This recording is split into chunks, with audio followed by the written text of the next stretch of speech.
उन्हाळ्यामध्ये आपल्याला रात्रंदिवस काही ना काही थंड थंडच खावंसं वाटतं.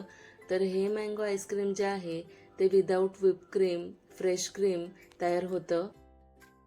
बीटरची सुद्धा गरज भासत नाही आणि पाहू शकता मस्त क्रीमी मलाईदार आईस्क्रीम तयार झालेला आहे. ताज्या ताज्या आंब्यांपासून हे आपण मँगो आईस्क्रीम बनवणार आहोत. तर चला रेसिपीला सुरुवात करूया. आईस्क्रीम बनवण्यासाठी इथे मी अर्धा लिटर फुल फॅट दूध घेतलेलं आहे. ते एका पॅनमध्ये घालायचं आणि एक उकळी काढून घ्यायची. दुधाला इथे उकळी आलेली आहे. उकळी आल्यानंतर 2 पळी दूध जे आहे ते एका बाउलमध्ये काढून घ्यायचं. हे आईस्क्रीम बनवायला अगदी सोपं आहे आणि कमी खर्चात तयार होतं, कारण तुम्हाला इथे व्हिप क्रीम किंवा फ्रेश क्रीमची गरज पडत नाही.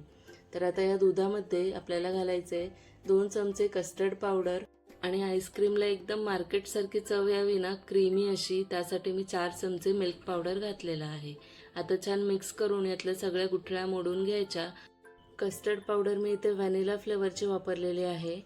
आईस्क्रीमसाठी ही स्लरी तयार झालेली आहे, कारण हीच मेन आहे. याच्यावरच आपला आईस्क्रीम एकदम क्रीमी बनणार आहे. दुधामध्ये मी इथे 3 चमचे साखर घातलेली आहे. जास्त घालायची गरज पडत नाही. आता हे दूध फक्त 2-3 मिनिटच उकळवायचं आहे, जास्त उकळवायची गरज नाही. जास्तीत जास्त 4-5 मिनिट उकळवायचं बारीक गॅसवर आणि सतत मिक्स करत राहायचं, जेणेकरून दूध खाली लागू नये. त्यानंतर आपण तयार केलेली ही स्लरी आहे ती एकदा मिक्स करून घ्यायची आणि हळूहळू दुधामध्ये घालत मिक्स करून घ्यायची. दुधामध्ये अशी घालून असंच ठेवायची नाही, नाहीतर त्याच्या गुठळ्या होऊ शकतात. हळूहळू घालायची आणि मिक्स करत राहायचं. काही वेळानंतर म्हणजे 2-3 मिनिटांनंतरच तुम्हाला जाणवेल की हे मिश्रण छान घट्ट झालेलं आहे. हे पाहू शकता, असं घट्ट मिश्रण झालेलं आहे. जेव्हा तुम्हाला वाटेल की हे छान असं घट्ट मिश्रण झालं आहे, तेव्हा मग काय करायची, गॅस बंद करायची आणि याला थंड होऊ द्यायचं. पूर्णपणे थंड करून घ्यायचं आहे आपल्याला. त्यानंतर मी इथे 2 चांगले पिकलेले गोड आंबे घेतलेले आहेत. असे आंबे घ्या जे चवीला छान असतील, पिकलेले आणि चांगले गोड असतील. त्यानंतर आता हे आंबे आपण सोलून घेऊया. 2 मी इथे आंबे घेतलेले आहेत, पिकलेले चांगले गोड. तर सोलून झाल्यानंतर याचा जो सगळा गर आहे तो वेगळा करून घेऊया. इथे मी केसर आंबा घेतलेला आहे, तुम्ही कोणताही घेऊ शकता. आईस्क्रीमची चव आंब्यावर सुद्धा अवलंबून आहे. जितकं चविष्ट आंबा असेल तेवढी आईस्क्रीम सुद्धा खायला भारी होईल. क्रीमी तर अशी होईल, पण चविष्ट पाहिजे असेल तर आंबा सुद्धा चांगलावाला घ्या.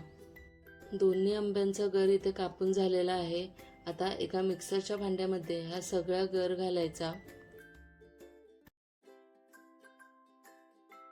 त्यानंतर मी इथे भरपूर असे बदाम घेतलेले आहेत, भिजवलेले घेतले की ते चांगले वाटले जातात. काजूसुद्धा भिजवलेले घेतलेले आहेत. त्याबरोबर 3 चमचे इथे मी साखर घेतलेली आहे आणि केसरचे काही धागेसुद्धा घालणार आहे. काजू बदाम तुमच्या आवडीप्रमाणे घ्या. इथे तुम्ही पिस्तासुद्धा वापरू शकता. तुमच्या आवडीप्रमाणे जे ड्रायफ्रूट्स हवेत ते वापरू शकता. हे एकदा मिक्सरला फिरवून घ्यायचं आणि हे पाहू शकता मस्त अशी ही प्युरी तयार झालेली आहे. दुधामध्ये मी कमी साखर घातलेली आहे, त्यामुळे मी इथे आंबा वाटताना सुद्धा त्यात साखर घातलेली आहे. तुम्ही घेतलेला आंबा किती गोड आहे त्यानुसार तुम्ही इथे साखर तुमच्या आवडीप्रमाणे घालू शकता. त्यानंतर हे दुधाचं म्हणजे कस्टर्डचं मिश्रण जे आहे पूर्ण थंड करून घेतलं आहे, ते सुद्धा या आंब्याच्या गरामध्ये घालायचं आणि एकदा थोडं मिक्सरला फिरवून घ्यायचं. जास्त वाटायचं नाही, फक्त थोडंसं चालू बंद करून 30 ते 40 सेकंदसाठी हे फिरवून घ्यायचं. आणि त्यानंतर तुम्ही पाहू शकता मस्त असं क्रीमी हे मिश्रण तयार झालेलं आहे. आता कोणत्याही बाउलमध्ये तुम्ही हे मिश्रण सेट व्हायला ठेवू देऊ शकता. तर इथे मी असं एक छोटासा डब्बा घेतलेला आहे प्लास्टिकचा, त्यात हे मिश्रण ओतलंय आणि आता थोडेसे आपल्याला आंब्याचे तुकडे घालायचे आहेत, म्हणजे आईस्क्रीम खाताना अधेमध्ये तोंडात येतात ते छान लागतं. तर हे काही वरून तुकडे घातले आणि हलकेसे असे मिक्स करून घेतले. त्यानंतर पुन्हा वरून मी काही आंब्याचे तुकडे घालते. त्यासोबतच पिस्त्याचे काप मी इथे घालणार आहे, कारण मी वाटताना पिस्ता घातले नव्हते. तर मी वरून भरपूर असे पिस्त्याचे काप घालते. त्यासोबतच काही केसरचे धागेसुद्धा मी घालणार आहे, ज्याने दिसायलाही सुंदर दिसतं आणि आईस्क्रीम खातानाही खूप छान लागतं. आईस्क्रीममध्ये क्रिस्टल्स तयार होऊ नये त्यासाठी मी वरून असं प्लास्टिकने ह्या डब्याच्या वरून बंद करून घेणार आहे. तुम्ही इथे फॉईल पेपरचा वापर करू शकता, बटर पेपरचा वापर करू शकता. आणि आता हे असं व्यवस्थित बंद करून घ्यायचं, अजिबात हवा जाता कामा नये आणि झाकणसुद्धा एकदम घट्ट लावून घ्यायचं. हवाबंद डब्बा असला पाहिजे ज्याच्यात जराही क्रिस्टल्स तयार होणार नाही. 8 ते 9 तासासाठी डीप फ्रीजरमध्ये मी हे सेट व्हायला ठेवून देते. 9 तासानंतर हे चांगलं सेट झालेलं आहे.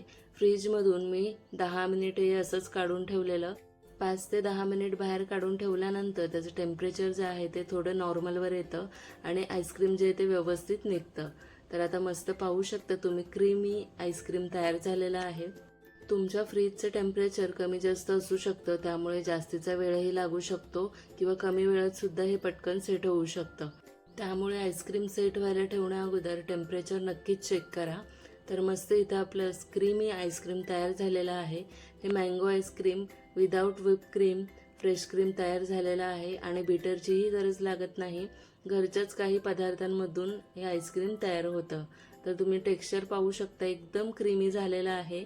उन्हाळा सुरू असल्यामुळे सतत काहीतरी थंड थंड खावंसं वाटत असेल ना, तर हे आईस्क्रीम नक्की बनवा. आणि तुम्ही जर हे आईस्क्रीम बनवत असाल तर ते परफेक्ट झालंय की नाही हे कॉमेंट करून नक्की कळवा. भेटूया पुढच्या अशाच एका वेगळ्या रेसिपीसोबत एका नवीन व्हिडिओमध्ये. धन्यवाद.